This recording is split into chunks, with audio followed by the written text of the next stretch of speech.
चलो भाई example number 1.25 વધારાના સ્વાધ્યાયનો દાખલો. હવે તમને લોકોને એવું કીધું છે કે ભાઈ અહીંયા કોઈ મિલિકા કરીને કોઈ એક્સપેરિમેન્ટ છે, બરોબર છે? આગળ જતા તમે લોકો આ પોઈન્ટ વિશે શીખશો. તો આ મિલિકાનો એક પ્રયોગ છે, એમાં તમને લોકોને આપી દીધી છે. આ પ્રયોગમાં વધારાના ઇલેક્ટ્રોન જે છે એની સંખ્યા છે n ઇક્વલ્સ ટુ આપણી પાસે આપેલા છે 12, અને એમાં ન્યૂટન પ્રતિ કુલમ છે એટલે વિદ્યુત ક્ષેત્ર આપણને આપી દીધું છે કે ભાઈ E ઇક્વલ્સ ટુ આપણી પાસે અહીંયા હાજર છે 2.55 into 10 to the power 4 newton પ્રતિ કુલંબ આટલાના વિદ્યુત ક્ષેત્રની અસર હેઠળ આવે છે. ઓઇલ જે છે, રો ઓફ ઓઇલ, જેની કિંમત આપણને આપી દીધી છે 1.26 ગ્રામ સેન્ટીમીટર ક્યુબ. હવે ગ્રામ સેન્ટીમીટર ક્યુબ કીધો છે એટલે આપણે કમ્પલસરી જે છે એને કિલોગ્રામમાં અને સેન્ટીમીટરનો ક્યુબ જે છે એને આપણે મીટરમાં કન્વર્ટ કરવા જરૂરી છે. તો 1.26 ગુણ્યા 10⁻³ આપણી પાસે થઈ ગયા છે કિલોગ્રામ મીટર ક્યુબ.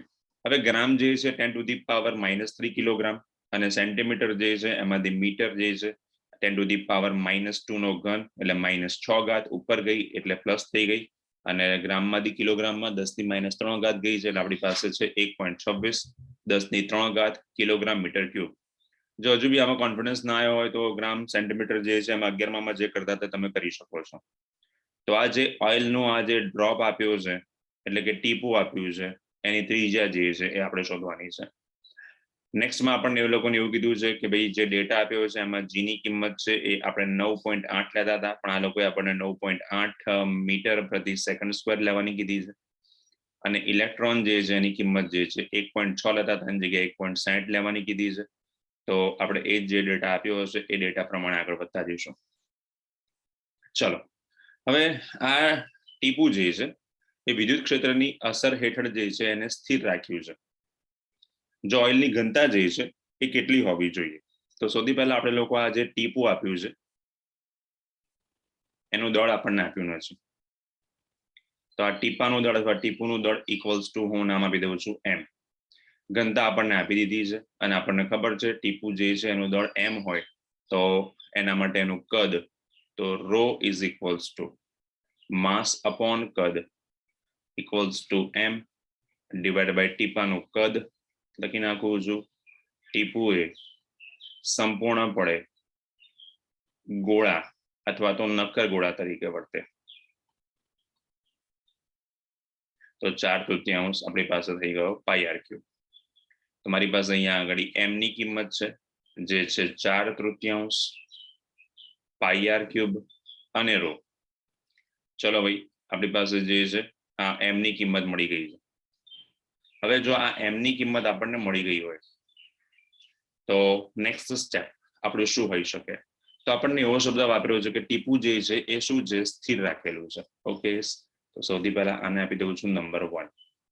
હવે ટીપું જે છે એને સ્થિર રાખવાનું છે એટલે વજન બળથી સ્થિર રહે એના માટે હું શબ્દ વાપરું છું W ઇક્વલ્સ ટુ mg, જેને આપણે કહીએ છીએ F, સમીકરણ નંબર 1. બરોબર છે, જેને હું નામ આપી દઉં છું વજન બળ. અને બીજું છે આપણી પાસે F ઇક્વલ્સ ટુ QE, જેને આપણે કહીએ છીએ વિદ્યુતીય બળ.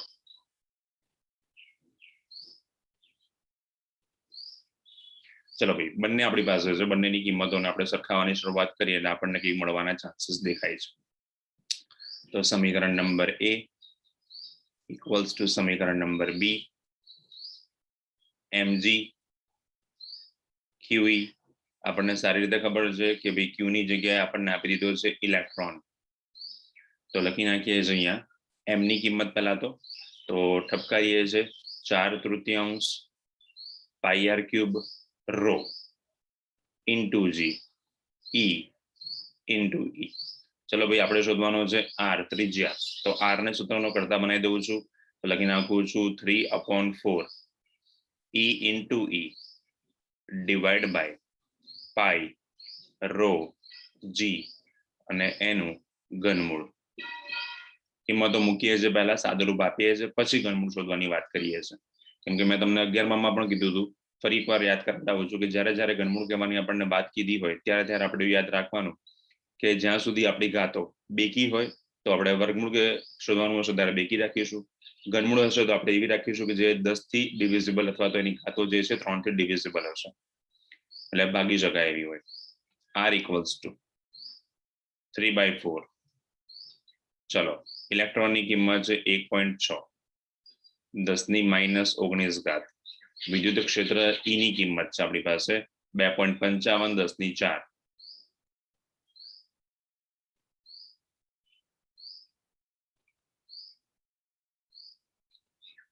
આની કિંમત છે આપણી પાસે 3.14, સ્ટાન્ડર્ડ કિંમત છે આપણી, અને રો ની કિંમત આપણને ટીપાની આપી દીધી છે જે છે 1.26, 10 ની 3.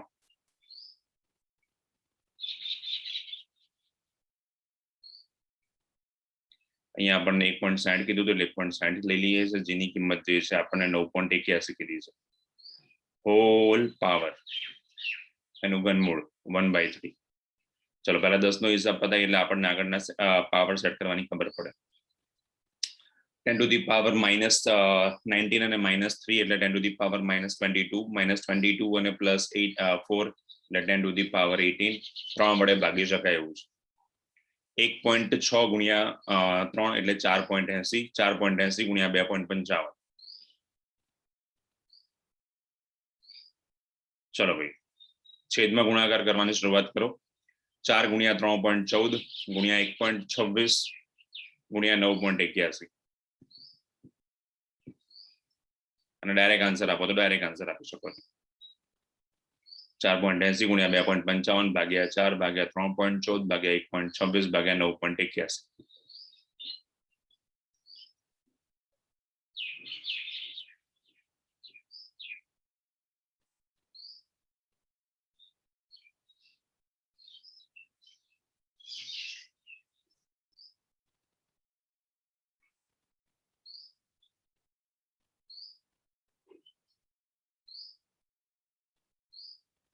હા, q equals to any આવશે ને, કેમ નહીં આવે?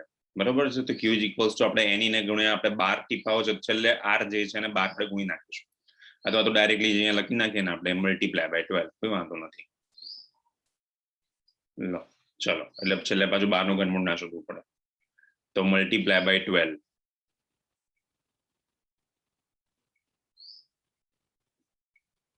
ચલો 12 મલ્ટીપ્લાય બાય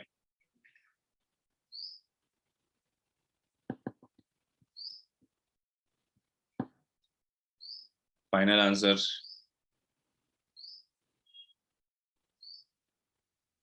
બરાબર, તમે જો અહીંયા 12 ના લખ્યા હોત q equals to any ની જગ્યાએ, તો છેલ્લે તમારે 12 નું ઘનમૂળ એમ મૂકવું પડે, તો r ડેશ બરાબર તો 4/3 પાઈ r ક્યુબ ગુણ્યા n આવું કરવું પડે. બરાબર છે, એના કરતા ડાયરેક્ટલી બી કરી શકાય છે, કોઈ વાંધો નથી. અહીંયા ઘનમૂળ ભેગા શોધી શકાય છે. બરાબર, કોઈ વાંધો નથી દર્શક, સાચી વાત છે. 0.94609. ઓકે, ફાઇનલ આન્સર છે. આટલો બધાનો આવતો હશે 0.94609. તો 0.94609. ચલો પહેલા આપણે r જે છે એમાં 10 ની ઘાત જે છે એ આપણી પાસે ડાયરેક્ટલી થઈ જાય છે -18 -6 મીટર. હવે આપણી વાત છે 0.96609 જે છે એનું ઘનમૂળ શોધવાની વાત છે. તો 0.96609 નું ઘનમૂળ શોધવા માટેના સ્ટેપ ફરીથી યાદ કરાવડાવું છું, પહેલા યાદ કરાવું છું પછી બોલું છું, એ પ્રમાણે ફોલો કરતા જજો. પહેલા આપણે શું કરતા હતા તો કે ભાઈ વર્ગમૂળ અને ગુણ્યાનું બટન 12 વખત દબાવતા હતા સંખ્યા લખીને, પછી -1 કરતા હતા, પછી ભાગ્યા 3 કરતા હતા, પછી +1 કરતા હતા, અને પછી ગુણ્યા અને ઇક્વલ નું બટન 12 વખત દબાવતા હતા. તો ફરી એકવાર હવે હું બધા સ્ટેપ વારે વારે બોલું છું, સ્ટેપ બાય સ્ટેપ. પહેલા લખો 0.96609, એમાં હવે લખો વર્ગમૂળ પછી ગુણ્યા, આવું 12 વખત કરવાનું છે. વર્ગમૂળ ગુણ્યા 12 વાર,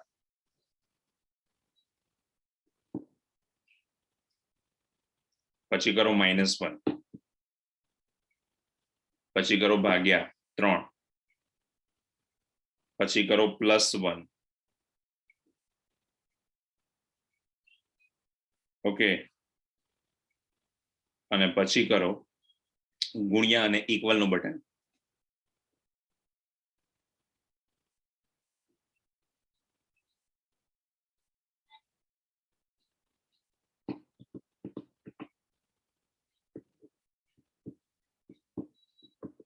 બોલો ફાઇનલ આન્સર.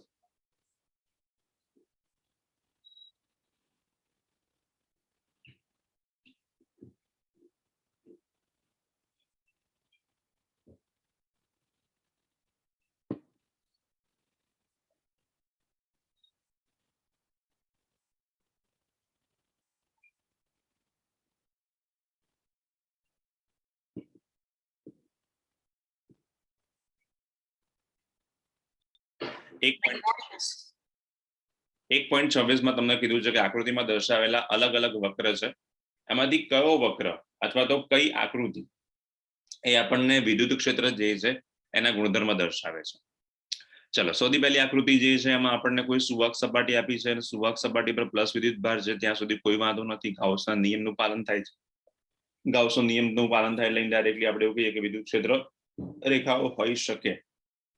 પણ વિદ્યુત ક્ષેત્ર રેખાઓ જે છે એ આપણને અનિયમિત દિશામાં છે. હંમેશા યાદ રાખો કે આપણી વિદ્યુત ક્ષેત્ર રેખાઓ એ કોઈ પણ વાહક સપાટી હોય એના લંબ સ્વરૂપે જ હોય. તો વાહક સપાટીના લંબ સ્વરૂપે હોવું જોઈએ, બરાબર છે. અવાહક સપાટી હોય તો શું? તો અવાહક સપાટી જે છે એમાંથી તો ક્ષેત્ર રેખાઓ બહાર જ નથી આવવાની, કેમ કે એની સપાટી અવાહક પાસે વિદ્યુત ભાર નહીં હોય. હા, પણ અવાહક પાસે પણ સપાટી પર વિદ્યુત ભારો હોય, બરોબર છે. તો હંમેશા યાદ રાખી શકો કે વાહક હોય કે સપાટી હોય એના આ આપણી ક્ષેત્ર રેખાઓ જે છે એ લંબ સ્વરૂપે જ રહેવાની છે. અહીંયા આગળ ક્ષેત્ર રેખાઓ જે છે એ સપાટને લંબ રૂપે નથી, એટલે પહેલો ક્વેશ્ચન જે છે એ આપણો જે છે ખોટો પડે. એટલે પહેલી આકૃતિ જે છે એ વિદ્યુત ક્ષેત્ર રેખાઓ દર્શાવતી નથી. આકૃતિ નંબર 2. ક્ષેત્ર રેખાઓના ગુણધર્મમાં તમે ધ્યાનથી જોશો તો અહીંયા આગળ જે વિદ્યુત ભાર દેખાય છે આપણને આપ્યો છે પ્લસ. ઓકે, ક્ષેત્ર રેખાઓ બહાર પણ આવે છે, એ પણ નિયમ સાચો છે, યસ. પણ પછી જેવું બીજા પર આવે છે તે માઇનસ આપ્યો છે. ઓકે, અને એમાં પણ ક્ષેત્ર રેખાઓ જે છે બહાર આવે છે. ત્રીજા પર આગળ વધીએ, ક્ષેત્ર રેખાઓ પ્લસ છે એટલે બહાર આવશે, નીચે બી પ્લસ છે બહાર આવશે, નીચે પણ પ્લસ છે બહાર આવશે, ઉપર પ્લસ હતો ક્ષેત્ર રેખાઓ બહાર જાય છે. પણ માઇનસ વિદ્યુત ભાર હોય ત્યાં ક્ષેત્ર રેખાઓ જે છે એ અંદર આવવી જોઈએ, જ્યારે અહીંયા આગળ ક્ષેત્ર રેખાઓ બહાર જાય એટલે અહીંયા પણ ઈ ની ક્ષેત્ર રેખાઓના ગુણધર્મ પ્રમાણે વસ્તુ જે છે ખોટી બને છે. ત્રીજી આકૃતિ આપણને એવું કહે છે કે ભાઈ પ્લસ જે વિદ્યુત ભાર છે ને પ્લસ વિદ્યુત ભાર છે ક્ષેત્ર રેખાઓ બધાની બહાર તરફ જાય છે, યસ. ક્ષેત્ર રેખાઓ સામે આવે ત્યારે અપાકર્ષણ બળ લાગે છે, તો આટલો જે વિસ્તાર દેખાય છે એ વચ્ચેનો વિસ્તાર દેખાય છે એ નીચેનો દેખાય છે એ અપાકર્ષણ દર્શાવે છે. એટલે અહીંયા અપાકર્ષણના ગુણધર્મ પ્રમાણે તમે કહી શકો કે આ ગુણધર્મ જે છે આકૃતિ જે છે એ સાચી છે. એ તો ક્ષેત્ર રેખા પણ બહાર આવે છે. અને ક્વેશ્ચન નંબર 2, ત્યાં ક્ષેત્ર રેખાઓ જે પણ છે બરોબર છે એ આપણને એમ ખબર હતી કે ભાઈ મધ્ય બિંદુ હોય ને બંને વિદ્યુત ભારો સરખા હોય, ક્યુ હોય ને ક્યુ હોય, તો મધ્ય બિંદુ એ ક્ષેત્ર રેખા જે છે એ 0 હોય. તો અહીંયા વચ્ચેના ભાગમાં એટલા માટે ક્ષેત્ર રેખા આપી નથી. તો આપણે કહી શકીએ છીએ કે આ આકૃતિ જે છે સાચી છે. નંબર ડી, ક્ષેત્ર રેખાની વાત કરી આપે લોકો. નંબર ડી ની ક્ષેત્ર રેખા જે આપણને આપી દીધી છે એ ક્ષેત્ર રેખામાં તમે જોશો તો અહીંયા આકૃતિ જે છે એમાં પ્લસ ના ગુણધર્મો પ્રમાણે ક્ષેત્ર રેખા બહાર જવી જોઈએ. બીજું કે એક ક્ષેત્ર રેખા પ્લસ અને બીજી બી પ્લસ જે છે એટલે અહીંયા તો બે વસ્તુઓ ખોટી પડે છે. પહેલી વસ્તુ, ક્ષેત્ર રેખાઓ ક્યારેય એકબીજાને છેદે નહીં, અહીંયા તો બધી જ છેદે છે. ક્વેશ્ચન નંબર 2, ક્ષેત્ર રેખાઓ જે છે ધનની બહાર તરફ હોય અને માઇનસની અંદર તરફ હોય, તો અહીંયા તો બધાની બહાર તરફ છે, વાત સાચી છે, પણ આ જે છે એમાં પાલન થતું નથી. એટલે લખી શકીએ છે E=0. નેક્સ્ટ, અહીંયા આપણી પાસે આપેલું છે કે ભાઈ ક્ષેત્ર રેખાઓ જે છે એમાં પ્લસ થી માઇનસ તરફ જાય છે. ઓકે, સપાટી જે છે ને લંબ સ્વરૂપે પણ છે, યસ, બંને ગુણધર્મનું પાલન થાય છે. પણ અહીંયા આપણને એક વસ્તુ આપી દીધી છે જેને કહેવાય છે બંધ ગાળાઓ. અને આપણને ખબર છે ક્ષેત્ર રેખાઓ જે છે એમાં ક્યારેય બંધ ગાળાઓ રચતું હોતું નથી. તો અહીંયા તો બંધ ગાળાઓ રચે છે, એટલા માટે આપણે કહી શકીએ છીએ કે અહીંયા પણ વિદ્યુત ક્ષેત્ર રેખાઓ જે છે પોસિબલ નથી. તો એકમાત્ર ડી એવો છે, સોરી સી એવો છે કે જ્યાં ક્ષેત્ર રેખાઓ જે છે એના ગુણધર્મનું પાલન થાય છે. નાઉ ક્વેશ્ચન નંબર 1.27. 1.27 જે છે એ ક્વેશ્ચન જે છે બહુ નાનો છે, પણ જોવા જઈએ તો ઇમ્પોર્ટન્ટ પોઈન્ટ ઓફ વ્યૂ આપણા ક્વેશ્ચન જે છે એમાં આપણે એને મૂકી શકીએ છીએ. એવી આપણને કોઈ ચોક્કસ વિસ્તાર આપ્યો છે અને બધી જ જગ્યાએ વિદ્યુત ક્ષેત્ર જે છે ઝેડ દિશામાં ફેલાયેલું છે. ગઈકાલે આપણે વાત થઈ હતી કે આપણને ઝેડ, એક્સ કે વાય આવા કોઈ પણ પોઈન્ટ આપેલા હોય છે. હવે અહીંયા તમે જોશો તો અત્યાર સુધી દરેક એક્ઝામ્પલ જે છે એમાં વિદ્યુત ક્ષેત્ર જે છે એ આપણને ઈ સ્વરૂપે આપતા હતા. ઓકે, બરોબર છે, વિદ્યુત ક્ષેત્ર આટલું છે એવું આપતા હતા. પણ અહીંયા આપણને તમને શબ્દ જોવા મળશે કે વિદ્યુત ક્ષેત્ર જે છે 10⁵ ન્યૂટન પ્રતિ કલાક કુલમના દરથી વધે છે. એટલે અહીંયા આપણે અત્યાર સુધી વિદ્યુત ક્ષેત્ર માટે ઈ પોઈન્ટ લખતા હતા, પણ હવે મારે લખવું પડશે એનો દર કંઈક વધે છે, એટલે ડીઈ ભાગ્યા સમથિંગ કોઈક દરથી વધતો હોવો જોઈએ. હવે આપણને એવું કીધું છે કે ભાઈ એ કોઈ નિયમિત દરથી વધે છે, એ વાત સાચી છે, પણ કોની સરખામણીમાં એનું આપણે ચર્ચા કરીએ. એ પહેલા આપણને જે ડેટા આપ્યો છે લખતા જઈએ છે કે ભાઈ P = 10⁻⁷ કુલમ્બ ઇન્ટુ મીટર, જેને આપણે કહીએ છીએ વિદ્યુતીય ડાયપોલ.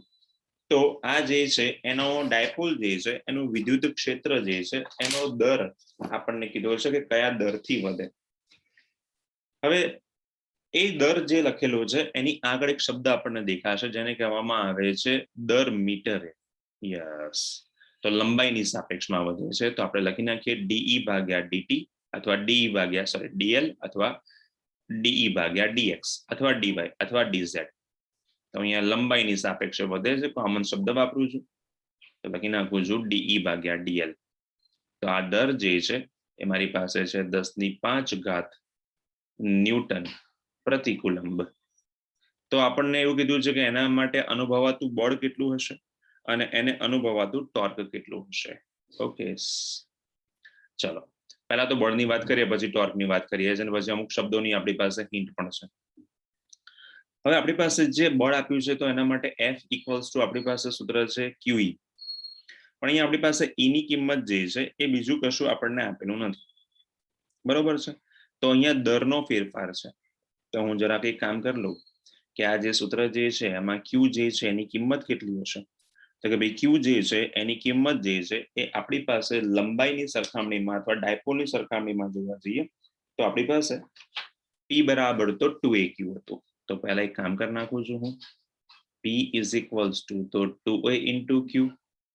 હવે P = 2A into Q, 2A ને નામ આપી દઉં છું આપણો અંતર, કુલ અંતર. તો P કુલ અંતર અહીંયા લંબાઈની સરખામણીમાં ફેરફાર થાય છે એટલે લખું છું DL, અહીંયા લખી નાખું છું Q. તો આપણી પાસે સૂત્ર થઈ ગયું બાળકો, Q = P ભાગ્યા DL. ડન. તો ચલો આપણે અહીંયા કિંમતો જે છે એ મૂકતા જઈએ છે. F, Q ની જગ્યાએ મારી પાસે છે P ડિવાઈડ બાય DL. વિદ્યુત ક્ષેત્ર જે છે એ આપણને આપી દીધું છે DE, બરોબર છે, એમાં ફેરફાર થાય છે પણ દર મીટરે ફેરફાર થાય છે, અને આપણી જે કિંમત છે તો DE ભાગ્યા DL છે. યસ, તો આપણી પાસે જે પણ ભાગ જે છે એને આપણે એવું કહી શકીએ કે જેની પાસે ડાયપોલ જે છે એને આપણે આગા પાછા કરી દઈએ તો P ભાગ્યા D. તો ચલો P બરાબર આપણી પાસે એમના એમ હતા, P ની કેટલા એક રાખી દઈએ છે. કેમ P ની કિંમત આપણે એમને એમ મૂકી દઈએ છે કે આપણે બીજા કોઈની જરૂર છે નહીં. તો આ થઈ ગયું આપણી પાસે P ની કિંમત. હવે આ P જે છે એની કિંમત આપણને મળી ગઈ ડાયરેક્ટલી, બરોબર છે, અને કિંમતમાં આપણી પાસે છે P. ચલો ભાઈ, તો આપણી પાસે હતું જે કિંમત ખૂટતી હતી QE ની એ આપણે P બરાબર અને દ્વારા દર મીટરે કીધો હતો એ લઈ આવ્યા. આપણને જે કિંમત આપી છે એ આપી છે DE ભાગ્યા DL ની. આપણને ખબર છે કે વિકલનનો ભાગ જે છે વિકલન સાથે શોભે. F P ની કિંમત હવે આપણી પાસે રેડી છે -7 ઇન્ટુ DE ભાગ્યા DL જે છે એની કિંમત આપણી પાસે 10⁵. તો એક્ઝામ્પલમાં કશું જ નથી, પણ એક્સ્ટ્રાઓર્ડિનરી ભાગ જે છે એ એની લંબાઈ સાથે થતો ફેરફાર છે. આગળ તમે આપણે રેખીય ઘનતા જે છે એમાં પણ સંકલન વિકલન જે છે એનો ભરપૂર ઉપયોગ જોશો. તો F = 10⁻² ન્યૂટન. ચલો નેક્સ્ટ સ્ટેપ.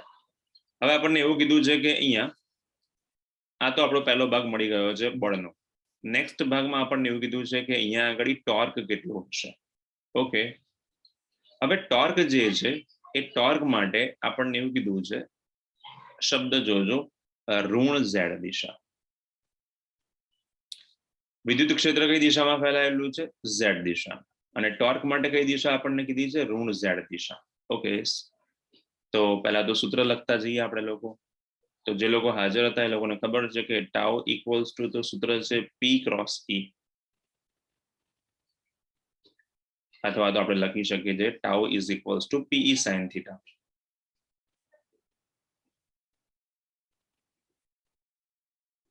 ચલો, માઇનસ ઝેડ દિશા છે એને કહેવાય છે થીટા ઇક્વલ્સ ટુ 180 ડિગ્રી.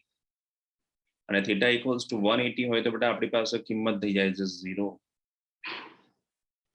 બરાબર, cos 180 હોત આપણી પાસે તો આપણી કિંમત જે છે એને આપણે લખી શકીએ -1. પણ અહીંયા આપણને કીધું છે theta equals to 0, theta equals to 0 sin 0 અથવા તો sin 180 ઇક્વિવેલન્ટ ટુ આપણી પાસે આન્સર મળે છે 0. તો tau equals to p cross c, tau equals to pe sin theta. તો આ થઈ ગયો તમારો એક્ઝામ્પલ નંબર 1.27 કે જેમાં ધ્યાનમાં રાખવા જેવો ભાગ જે છે એ દરથી વધતો છે. આવો જ ક્વેશ્ચન જે છે એમસીક્યુ માં એવી રીતે બી પૂછી શકાય છે કે વિદ્યુત ક્ષેત્ર જે છે એ સમય સાપેક્ષે વધે છે, તો પછી ડીઈ ભાગ્યા ડીટી લખવું જોઈએ. એવું બી આપણે ક્યાંક જોઈશું.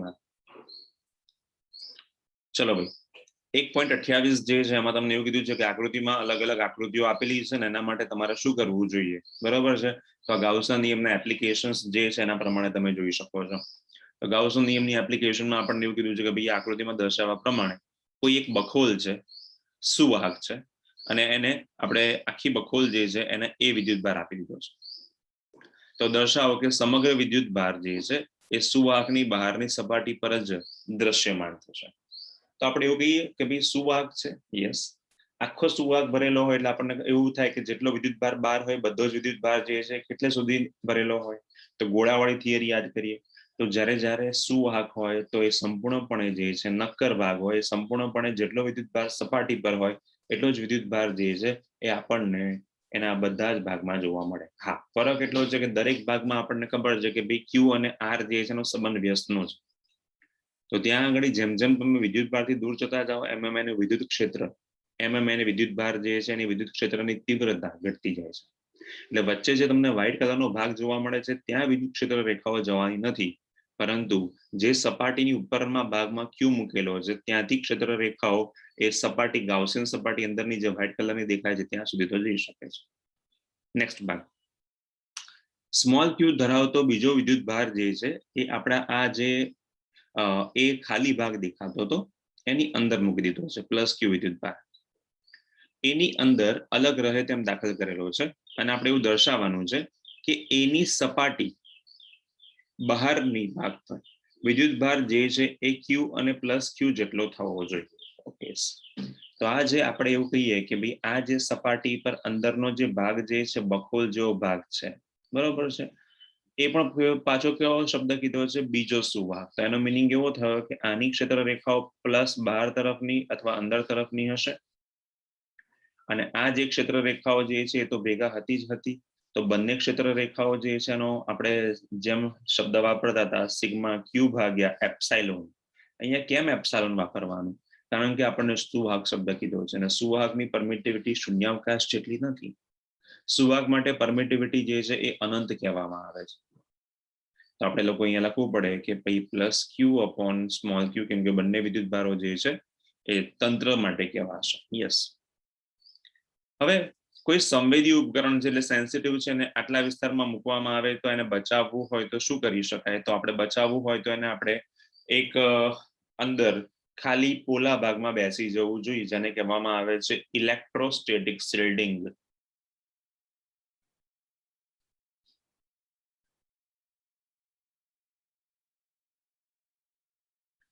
કાં તો આ વિદ્યુત ભારો જે છે એની સામે બેઝિક સરવાળો એમનો આ ક્યુ પ્લસ ક્યુ 0 થાય એવું કંઈક હોવું જોઈએ, એટલે માઇનસ ક્યુ થાય તો વિદ્યુત ભારો 0 થઈ જાય તો એનું વિદ્યુત ક્ષેત્ર જે છે એ 0 થાય અને એના માટે ફ્લક્સ ના મળે તો એ બચી શકે છે. અને કાં તો એવા ભાગમાં બખોલમાં બેસે કે જ્યાં કોઈ પણ પ્રકારનો વિદ્યુત ભાર ના હોય. તો આ જે છે એ 1.28 છે, ખાલી સમજણ માટે. ચલો ભાઈ, હવે આપણી પાસે છે 1.29. 1.29 માં આપણને કીધું છે કે એક પોલો વિદ્યુત ભાર રહિત જે છે વિદ્યુત ભારિત સુવાહક છે એની એક સપાટી પર નાનું છિદ્ર કરેલું છે અને આપણે એવું બતાવવાનું છે કે આ જે છિદ્ર જે છે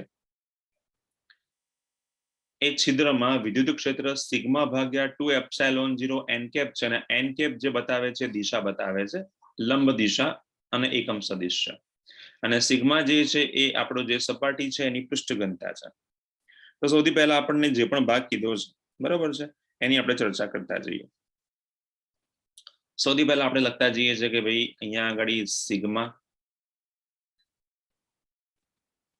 પૃષ્ઠ ઘનતા નેક્સ્ટ ભાગ જે છે એ લખી નાખું છું n કેપ જેને કહેવામાં આવે છે એકમ સદિશ બરોબર છે અને આપણે એવું બતાવવાનું છે પ્રૂવ કરવાનું છે કે વિદ્યુત ક્ષેત્ર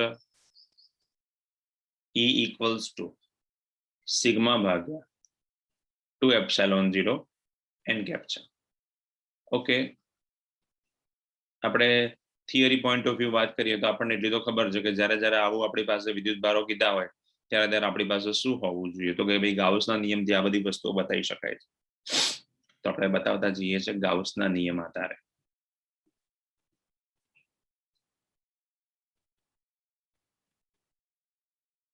ચાલો ભાઈ ગાઉસનો નિયમ આપણને એવું કહે છે કે ભાઈ ફ્લક્સ ફાઈ ઇક્વલ્સ ટુ સંકલન E ડોટ dA સપાટીને લંબ તરફ કીધું છે એટલે થીટા જે છે ક્ષેત્ર રેખાઓ એમાંથી બહાર તરફ આવતી હશે અને એવો શબ્દ કીધો છે બહાર તરફની દિશા બહાર તરફની દિશા એટલે આપણા માટે ભલે લંબ શબ્દ કીધો છે આ સપાટી એની ક્ષેત્ર રેખાઓ બહાર તરફ આવે છે એટલે આ સપાટીને લંબ થયો બરોબર છે અને આપણી ક્ષેત્ર રેખાઓ પણ એ દિશામાં જાય છે એટલે થીટા ઇક્વલ્સ ટુ 0 ડાયરેક્ટ લખી નાખું છું E into capital A into cos 0 જ્યાં કૌંસમાં મારે લખવું પડશે સંકલન dA ઇક્વલ્સ ટુ તો કેપિટલ A થિયરીનો ભાગ રિપીટ થયો ચલો નેક્સ્ટ સ્ટેપ છે મારી પાસે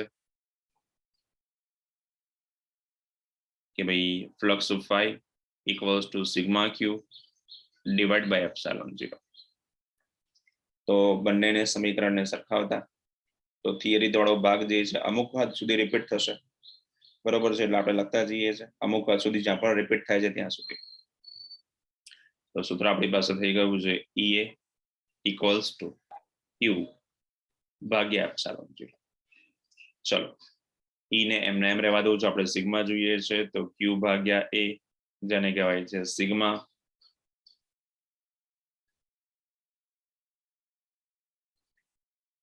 તો સૂત્ર થઈ ગયું આપણી પાસે E ઇક્વલ્સ ટુ સિગ્મા ભાગ્યા એપ્સિલોન 0 ઓરિજિનલ સમીકરણ મળ્યું છે પણ આપણે જોઈએ છે સિગ્મા ભાગ્યા 2 એપ્સિલોન 0 તો આપણને એવું કીધું છે કે ભાઈ આ જે સપાટી આપણને આપી છે બરોબર છે એમાં n કેપ જેવો શબ્દ વાપર્યો છે જુઓ n કેપ જે છે એ આપણી બહાર તરફ જતી દિશાનો એકમ સદિશ છે તો n કેપ જે છે એ આપણો બહાર તરફ જતી દિશાનો હોય તો બીજો પણ આવી રીતે n કેપ આ દિશામાં આવી રીતે નીકળતો હશે સપાટીને લંબ સ્વરૂપે તો ટોટલ આ n કેપ છે એના માટે વિદ્યુત ક્ષેત્ર નામ આપી દઉં છું E બીજો વિરુદ્ધ દિશામાં છે n ડેશ અને આ વિરુદ્ધ દિશામાં છે તો કુલ જે છે એ આપણી પાસે દરેક n કેપ માટે વિરુદ્ધ દિશામાં બીજો n કેપ આપણને મળવાનો છે તો કુલ E equals to E dash અને E ડેશ નામ આપી દઈએ એટલે થોડી શાંતિ રહેશે લખવામાં દરેક જગ્યાએ E ડેશ નામ આપું છું કેમ કે અલગ પાડવો છે મારે તો E dash E double dash દરેક સપાટી માટે E ની અથવા તો n કેપ ની વિરુદ્ધ દિશામાં બીજો n કેપ હશે આપણી પાસે મળશે ટોટલ વિદ્યુત ક્ષેત્ર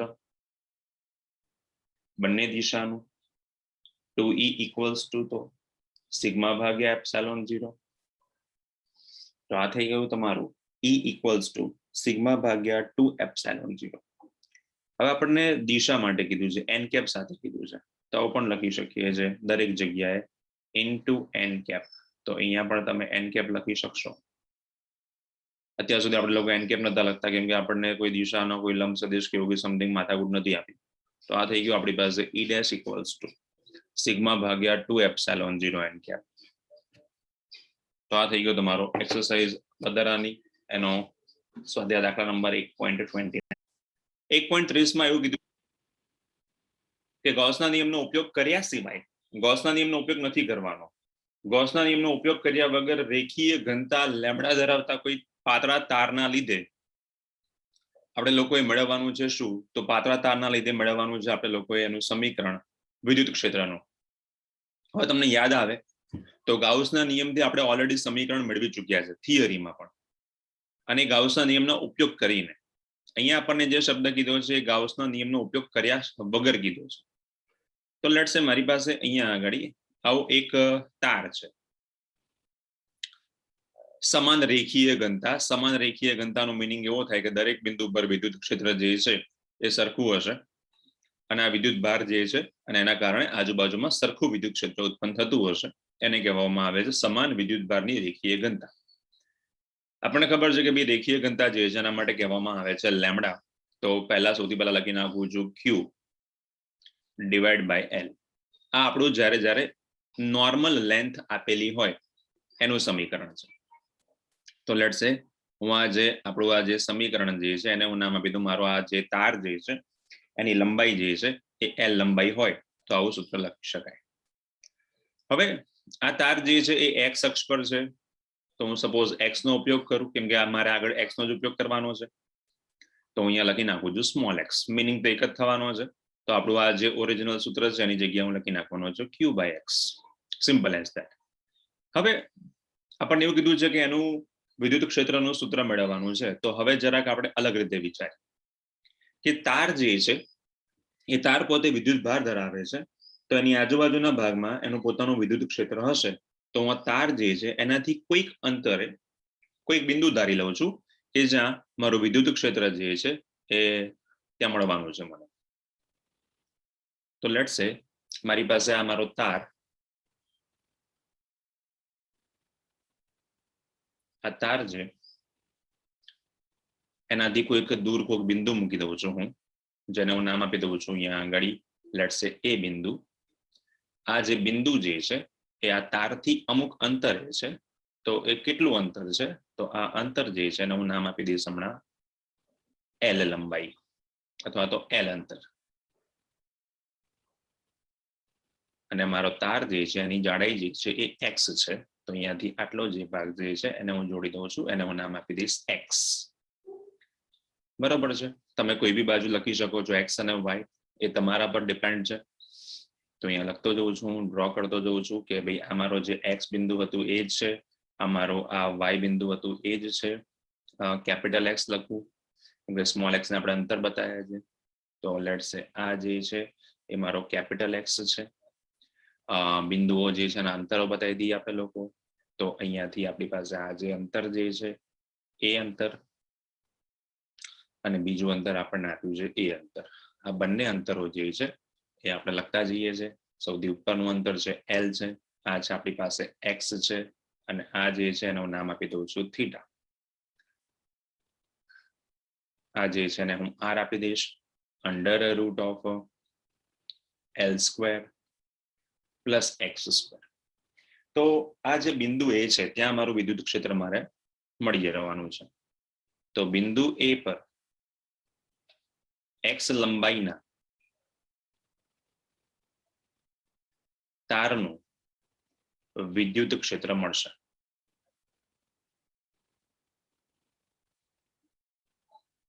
ચલો, આ વિદ્યુત ક્ષેત્ર મળી ગયું.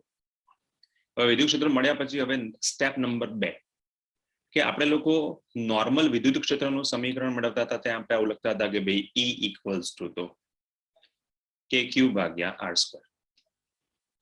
પણ હવે જે આપણે વાત કરવા જઈ રહ્યા છે એ આવા કોઈક તારની અંદરના ભાગની વાત કરવા જઈ રહ્યો છું, જેને હું નામ આપી દઉં છું dx ભાગ.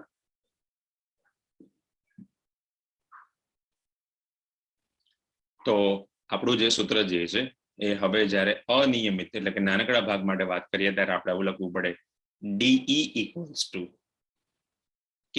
Q ની જગ્યાએ આપણે લખી નાખીએ DQ ડિવાઈડ બાય અંતર જે છે એ આપણું r જ રાખ્યું છે સ્ક્વેર.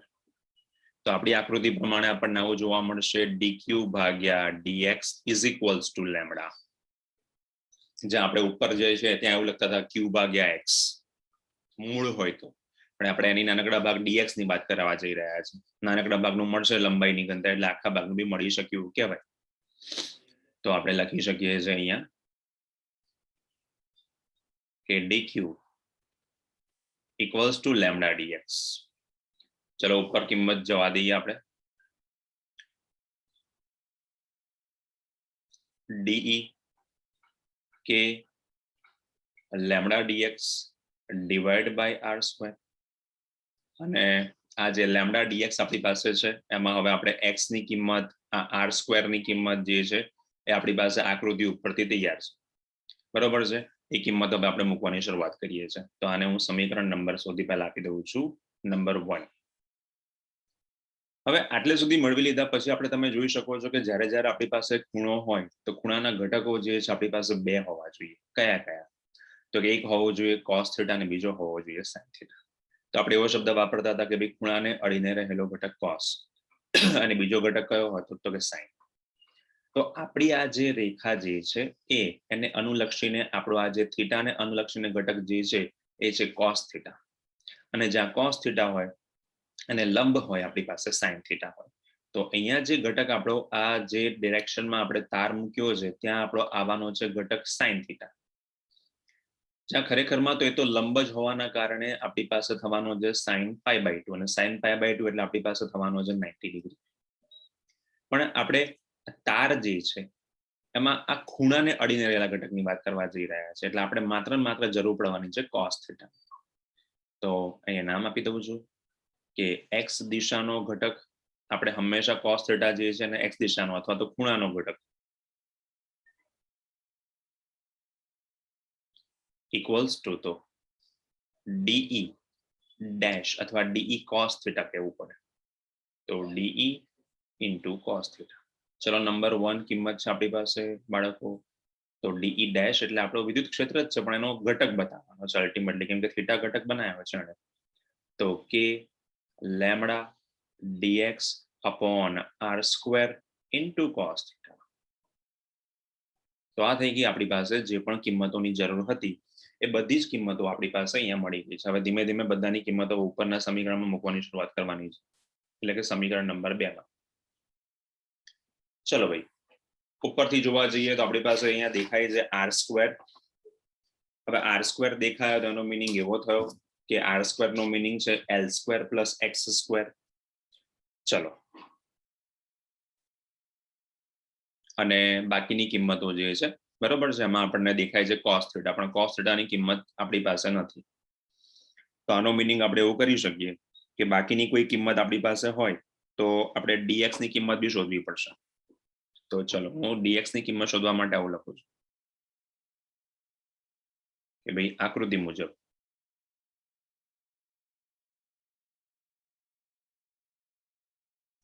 આકૃતિ પરથી મને એવું દેખાય છે કે cos θ ની કિંમત અને dx ની કિંમતો જે છે એમાં tan θ લખી નાખીએ તો આપણે લખી શકીએ છીએ x/l equals to tan θ.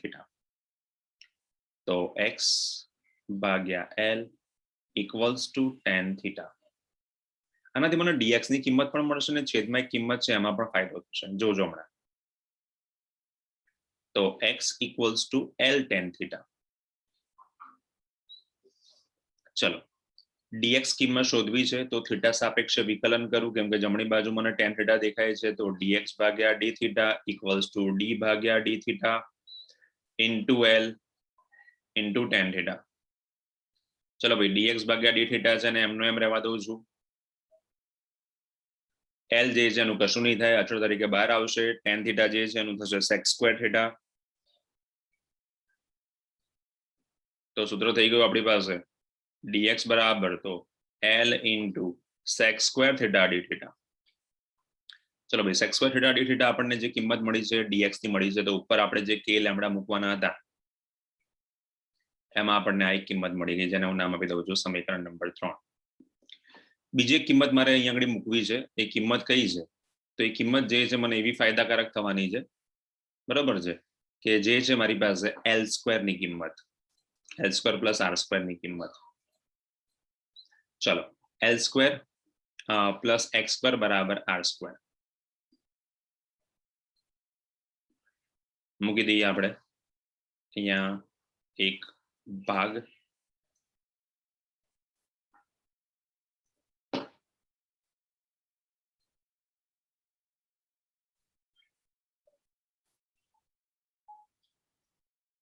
ચલો બીજું આપણને દેખાય છે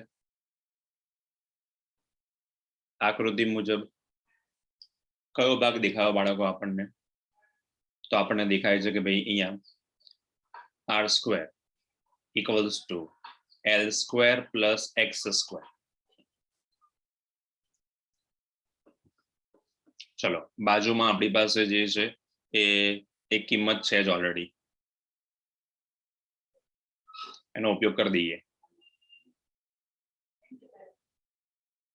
તો સૂત્ર બેટા આવું થઈ જશે r square l square બરોબર છે તેને એમને એમ રહેવા દઉં છું x square ની કિંમત છે l square tan square theta l square common કરી નાખીએ આપણે 1 plus tan square theta જેને આપણે કહીશું sec square theta તો l square sec square theta ચલો બેટા આપણી પાસે મળી ગઈ છે આ r square ની પણ કિંમત તો બધું જ કિંમતો આપણી પાસે જે ખૂટતી હતી એ મળી ગઈ છે મૂકીએ છે પછી જે સાદુરૂપ થઈ શકે એવું હોય એનું આપણે વાત કરતા જઈએ તો સમીકરણ નંબર 3 અને 4 ઇમ્પ્લાઇઝ સમીકરણ નંબર 2 તો નામ આપતા જઈએ છે આપણે કે ભાઈ સમીકરણ નંબર 3 અને સમીકરણ નંબર 4 ઇમ્પ્લાઇઝ સમીકરણ નંબર 2 તો 3 અને 4 ની કિંમત 2 માં આપવાની શરૂઆત કરીએ તો ડાબી બાજુ આપણી પાસે છે de ડેશ k m ના m લેમ્ડા m ના m ચલો dx ની કિંમત છે આપણી પાસે l sec square theta d theta into cos theta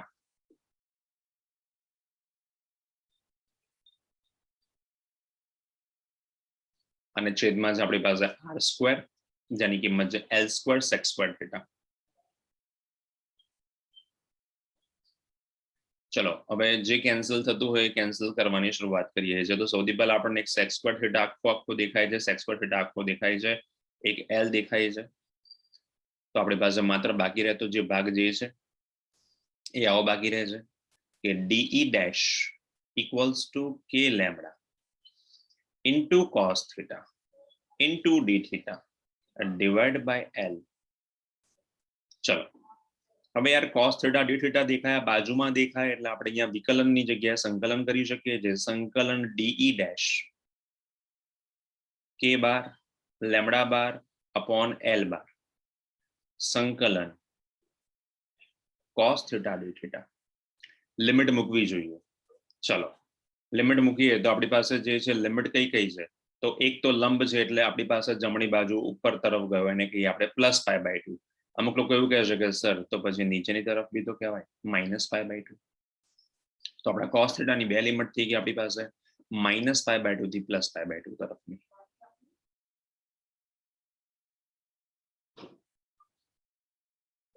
તો હું લખી નાખું છું θ1 equals to -π/2 થી θ2 +π/2 સુધી ચલો આ બંનેની કિંમતો આપણને મળી ગઈ છે તો સંકલન કરવાની શરૂઆત કરીએ સંકલન de dash equals to e dash k lambda divided by l cos theta આપણને આપે છે સંકલનમાં sin theta વિકલનમાં હોય તો માઈનસ આપે તો આપણી પાસે આવી ગયા π/2 ચલો ભાઈ e dash equals to k lambda by l upper limit sin π/2 minus lower limit sin minus π/2 sin π/2 એટલે 1 sin minus π/2 એટલે -1 એટલે 1 minus -1 તો e dash equivalent to 2k lambda by l તો જે આ સૂત્ર આપણને કોની યાદ અપાવે છે તો આ સૂત્ર આપણને 2k લેમ્બડા ભાગ્યા r ઇક્વિવેલન્ટ ટુ આપણા વાહક તાર માટેના સમીકરણની યાદ અપાવે છે તો આ સંપૂર્ણ સમીકરણ આખી થિયરી આખો દાખલો જે છે એ આપણે ગાઉસના નિયમનો ઉપયોગ કર્યા વગર શોધ્યો છે એવું કીધું છે કે પ્રોટોન અને ન્યુટ્રોન છે એ સરખા દ્રવ્યના બનેલા છે, એટલે બંનેનું જે મટીરિયલ હશે સરખું હશે. પણ મૂળભૂત રીતે કોના બનેલા છે? તો કે ભાઈ મૂળભૂત રીતે ક્વાર્ક્સના બનેલા છે. એક પ્રોટોન અને એક ન્યુટ્રોન એ 3 ક્વાર્ક્સના બંધારણના બનેલા છે. એટલે ઓરિજિનલ આપણને ખબર છે કે ભાઈ પ્રોટોન, ન્યુટ્રોન અને ઇલેક્ટ્રોન ટોટલ કે કોના બનેલા હોય છે? 3 ક્વાર્ક્સના. એટલે આપણને ખબર છે +2/3 ઇલેક્ટ્રોન અને -1/3 ઇલેક્ટ્રોન, અથવા -2/3 અને પ્લસ. તો આપણે જે ટોપ અપ ચામ ને નામ કહેતા તેવા ટોટલ 12 બતાવ્યા, એ 12 જે છે એમાં +or-2/3 અથવા +or-1/3 ઇલેક્ટ્રોન લખેલું હશે. તો આ જે છે એ અપ ક્વાર્ક્સની કિંમત છે +2/3 ઇલેક્ટ્રોન, અને ડાઉન ક્વાર્ક્સ જે કીધો હશે એની કિંમત છે -1/3 ઇલેક્ટ્રોન છે. તો પ્રોટોન અને ન્યુટ્રોન જે છે એનું આ જે બંધારણ છે અપ અને ડાઉન એ આપણે લોકોએ બતાવવાનું છે. તો સૌથી પહેલા આપણે અહીંયા આગળ એક સૂત્ર છે નાનકડું, એ યાદ રાખીશું. તો લખી નાખું છું અપ ક્વાર્ક્સ, જેની કિંમત આપણને લોકોને કીધી છે એ છે 2/3 ઇલેક્ટ્રોન, અને આની સંખ્યા કેટલી છે આપણને ખબર નથી, તો હું એને નામ આપી દઉં છું n સંખ્યા છે. હવે પ્રોટોનમાં આપણી પાસે ડાઉન ક્વાર્ક્સ, તો પ્રોટોનમાં ડાઉન ક્વાર્ક્સ જે છે એનું સૂત્ર યાદ રાખજો, એને કહેવામાં આવે છે 3 - n, અને આપણો original down quarks equals to આપણને કીધું છે -1/3 ઇલેક્ટ્રોન. ચલો ભાઈ, હવે આપણને શું કીધું છે કે ભાઈ ટોટલ પ્રોટોન જે છે, પહેલા આપણે પ્રોટોનની વાત કરીએ છીએ, આ 3 જે છે એ પ્રોટોનની અંદર રહેલા હશે. એક તો અપ ક્વાર્ક્સ પોતે +2/3 ઇલેક્ટ્રોન છે, એક તો ડાઉન ક્વાર્ક્સ છે, અને બાકીનું જે ડાઉન ક્વાર્ક્સ સિવાયના બાકી રહ્યા છે એની સંખ્યા છે આપણી પાસે 3 - n. તો આપણે એવું કહી શકીએ કે આપણી પાસે પ્રોટોન માં down quarks equals to 3 - n, અને ડાઉન ક્વાર્ક્સ જે છે એનો પોતાનો -1/3 ઇલેક્ટ્રોન, આ બંને ભેગા કર્યા પછીનો ભાગ. કેમ કે ડાઉન ક્વાર્ક્સ પોતે -1/3 છે, આપણે ડાઉન ક્વાર્ક્સ બોલીએ છીએ, તો 3 - n ઇન્ટુ 1/-1/3 ઇલેક્ટ્રોન બાકી રહેશે. તો આ થઈ ગયું આપણી પાસે પ્રોટોનની અંદરનો અપ ક્વાર્ક્સ બરાબર 2/3 ઇલેક્ટ્રોન, સંખ્યા n, અને બાકી રહે તો ડાઉન ક્વાર્ક્સ છે 3 - n. ડાઉન ક્વાર્ક્સ છે, ડાઉન ક્વાર્ક્સનો પોતાનો છે -1/3 ઇલેક્ટ્રોન. ઓકે, એની ઉપર 12 લખશો કે નહીં લખો કોઈ ફરક પડવાનો નથી.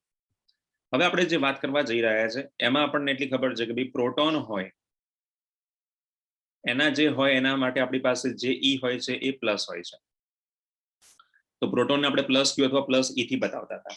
તો એ કોનો બનેલો છે? તો કે ભાઈ પ્રોટોન જે છે એ અપ ક્વાર્ક્સનો બનેલો છે 2/3 e ટાઈમ્સ n વત્તા 3 - n -1/3 e નો બનેલો છે આખો પ્રોટોન, કે જેને આપણે પ્લસ ક્યુ કહીએ છીએ. ચલો સાદો રૂપની શરૂઆત કરીએ છીએ. તો 2/3 ટાઈમ્સ en માઇનસ ઈ માઇનસ પ્લસ 1/3 વખત e ઇન્ટુ n. ચલો ભાઈ, અને ડાબી બાજુ જે છે ઈ તો છે જ, બધામાંથી ઈ કોમન અને કેન્સલ કરી નાખીએ તો આપણને મળે છે 1 ઇક્વલ્સ ટુ 2/3 વખત n -1 પ્લસ 1/3 વખત n. તો 1 + 1 2 equals to 2/3 plus 1/3 equals to n.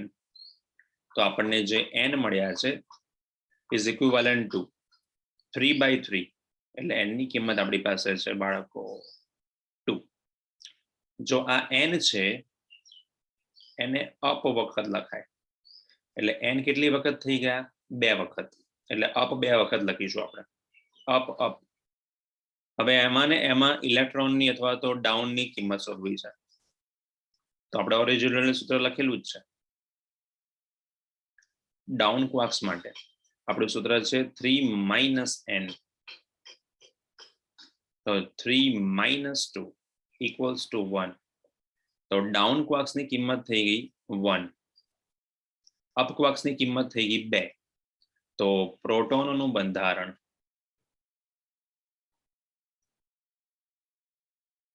Equals to up માટે યુ, અપ માટે યુ, ડાઉન માટે એક વાર યુયુડી થયું.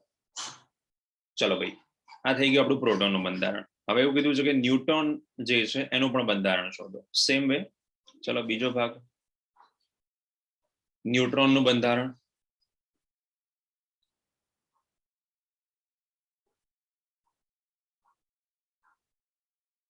તો ન્યુટ્રોનના બંધારણમાં શું કરીશું?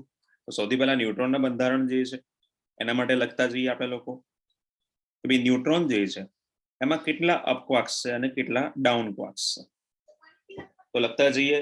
ન્યુટ્રોન છે એમાં પણ પ્રોટોન પણ ખરો, તો પ્રોટોન પ્લસ 2/3 ઇલેક્ટ્રોન અને ન્યુટ્રોન ડાયરેક્ટલી લખી નાખું છું 3 - n -1/3 ઇલેક્ટ્રોન. ઉપર જે કર્યું છે એ બેઠું ઉતાર્યું છે મેં, બરોબર છે. તો ન્યુટ્રોનમાં ડાઉન ક્વાર્ક્સ થઈ ગયા આપણી પાસે. તો આ જે છે એ છે ન્યુટ્રોનમાં ડાઉન ક્વાર્ક્સ.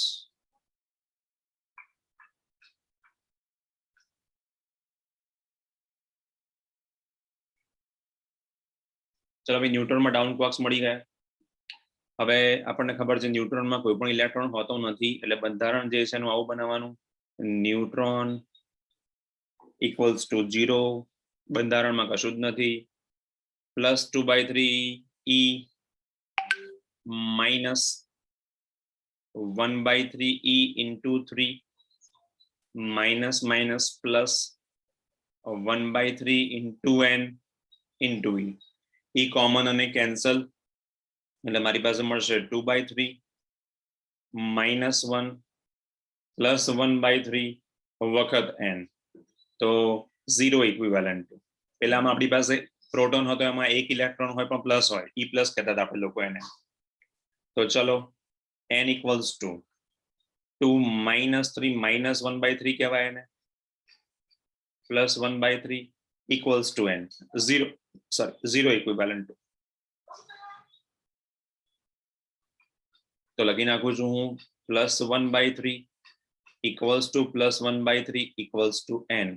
તો n ઇક્વલ્સ ટુ મને મળ્યા છે 1. ચલો, એટલે આપણે પ્રોટોનની સંખ્યા જે છે ને n વડે બતાવીએ છીએ, એટલે એક વખત અપ થવાનો. અને ડાઉન ક્વાર્ક્સ માટે 3 - n, એટલે આપણી પાસે થવાના 2. તો હવે આપણે જે અપ હોય એને u લખતા હતા, ડાઉન હોય એના માટે d લખતા હતા, પણ ડાઉન કેટલા છે u d ની જગ્યાએ udd એ આપણા થઈ ગયા ન્યુટ્રોનનું બંધારણ. તો આ હતો આપણી પાસે એક્ઝામ્પલ નંબર 1.31. થોડો સ્માર્ટ એક્ઝામ્પલ. હવે 1.32 જે છે એના માટે તમને આપણા ગાઉસના નિયમ જે છે એના ઉપયોગ જ કરવાના છે કે ભાઈ કોઈ વિદ્યુત ક્ષેત્ર જે છે એની રચનાઓ વિચારો અને વિદ્યુત ક્ષેત્રનું સંતુલન જ્યાં બનતું હોય ત્યાં આગળ અસંતુલન બનાવવું હોય તો શું થાય? તો જેટલા વિદ્યુત ભાર મૂકેલા હોય એની વિરુદ્ધ દિશામાં કોઈ વિદ્યુત ભાર મૂકી દો તો અસંતુલન સ્થપાય. એમાં બીજું કંઈ વધારે એક્સ્ટ્રા ઓર્ડિનરી કશું નથી. બે સમાન ચિહ્ન ધરાવતા અને મૂલ્ય ધરાવતા વિદ્યુત ભારોને અમુક અંતર મૂકીએ છીએ તેની રચનાનું પરિણામ ચકાસો. આપણે એક્ઝામ્પલ આવા કરી ચૂક્યા છે. 1.33 અને 1.34 જે છે પૂછાય તો બંને ભેગા પૂછાય છે, અને બંને એક્ઝામ્પલ જે છે બહુ ઇમ્પોર્ટન્ટ છે. તો જે લોકો પ્રેઝન્ટ હતા સ્વાધ્યાયના દાખલાઓમાં એ લોકોના માટે એક દાખલો હતો કે ભાઈ પ્રોટોન કઈ તરફ આકર્ષાશે, અથવા તો 3 નંબર આપેલા હતા સ્વાધ્યાયના દાખલાઓમાં, પહેલો, બીજો, ત્રીજો. અને પહેલા, બીજા, ત્રીજામાં કયો કયો વિદ્યુત ભાર હશે આપણે બતાવવાનું હતું. તો આ જ વસ્તુ જે છે એ સૂત્ર ત્યાં આપણે ઓલરેડી મેળવી ચૂક્યા હતા, બરોબર છે. તો એનો અહીંયા આપણે ઉપયોગ કરવાનો છે. જે લોકો હાજર નતા એના માટે ફરીથી આ વસ્તુ રિપીટ થશે. તો m દળ છે અને -q વિદ્યુત ભાર ધરાવતો કોઈ કણ છે એ બે પ્લેટની વચ્ચે vx વેગથી ગતિ કરે છે અને પ્રારંભમાં x અક્ષને સમાંતરે દાખલ થાય છે. તો સૌથી પહેલા આપણે આકૃતિ દોરીએ, થોડું પિક્ચર ક્લિયર થાય કે શું કહેવા માંગે છે.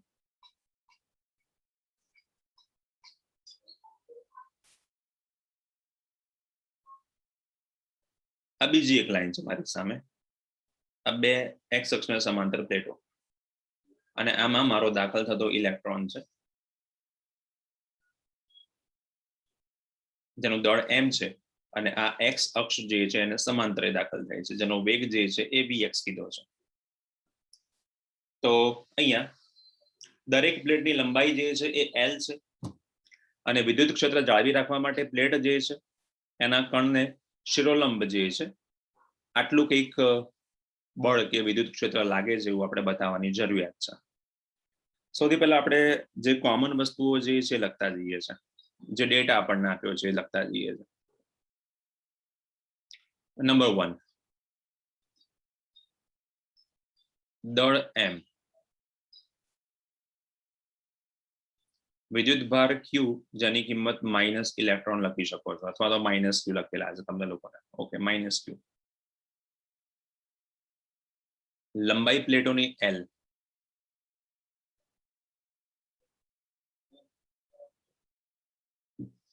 અને એનો વેગ જે છે એ vx છે. તો સૌથી પહેલા આપણે કામ કરતા જઈએ. ઓરિજિનલ સૂત્ર આપણું 11મા ધોરણનું F = ma, જ્યાં આપણે બીજું એક સૂત્ર છે F = QE. બંનેની કિંમતો જે છે એને આપણે સરખાવતા જઈએ તો આપણને મળશે QE ભાગ્યા m = પ્રવેગ a.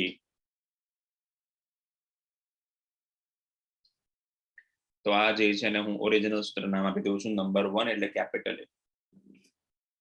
હવે આ જો સૂત્ર જે છે એમાં આપણે લોકોએ જેની જરૂરિયાત છે એ ભાગ કરતા જઈએ છે. તો જે લોકો હાજર હતા એ લોકોને આટલું સૂત્ર ખબર છે. બીજો પણ એક ભાગ ખબર છે કે સર આમાં d બરાબર v0t લખતા હતા. યસ, તો d બરાબર તો v0t વત્તા 1/2 at².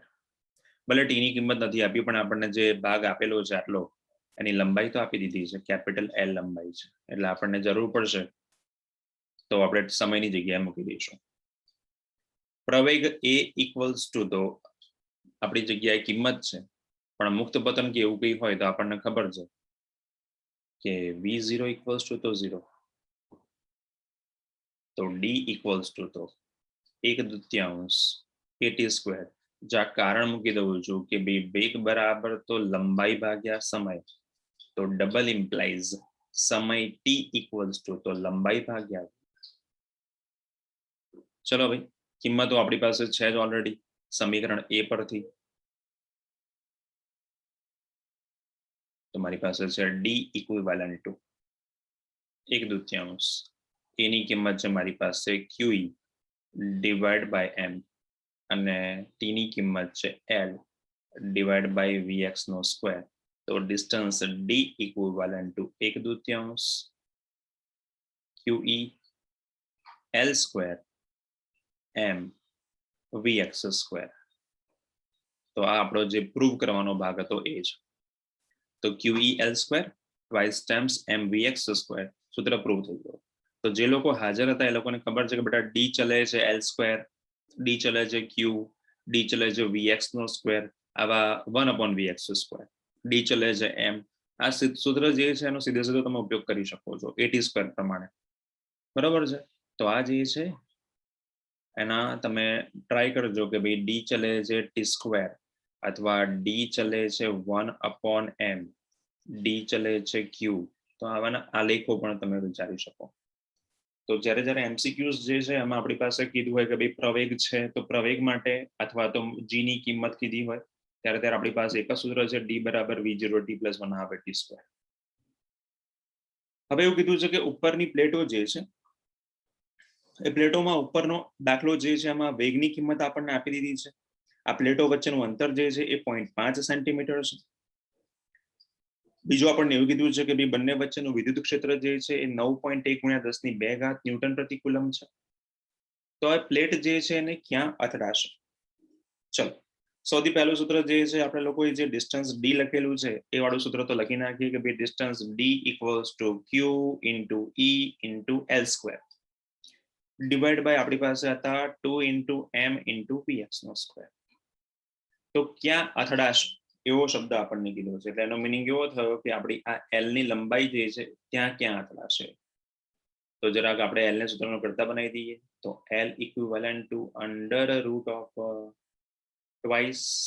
m vx² d divide by q × e. ચલો ભાઈ, ભગવાન કા દિયા સબ કુછ है. કિંમતો મૂકવાની શરૂઆત કરું છું. બહુ સરસ મજાનો મોટો સ્ક્વેર રૂટ બનવાનો છે. 2 સૌથી પહેલા માસ ઓફ ઇલેક્ટ્રોન જે છે આપણને ખબર છે 9.1 ગુણ્યા 10⁻31 ચલો ભાઈ Vx નો પણ સ્ક્વેર કીધો છે આપણી પાસે તો Vx નો સ્ક્વેર આપણી પાસે છે 2 ગુણ્યા એટલે 4 10⁻6 દુ 12 અને distance d 0.5 10⁻2 metre Q electron 1.6 10⁻19 ગુણ્યા E વિદ્યુત ક્ષેત્ર જે છે એ આપણને કીધું છે 9.1 10⁻². 9.1 જશે બાકીનો જે છે 0.5 1 દૂતીયાંશ જશે 4 બાકી રહેશે ઘાતો જે છે ને બેકીમાં ફેરવવી કમ્પલસરી છે તો જે પણ આવશે એ તમારી મળશે આન્સર એટલે કે લંબાઈ L આટલા સેન્ટીમીટર આપણે ત્યાં કે સેન્ટીમીટર કર્યા નથી હજુ એટલે મીટરમાં રાખીશું પછી જો ઘાતમાં બહુ મોટો ફરક નહીં હોય 10 ની ઘાત મીટર રાખવા અથવા સેન્ટીમીટર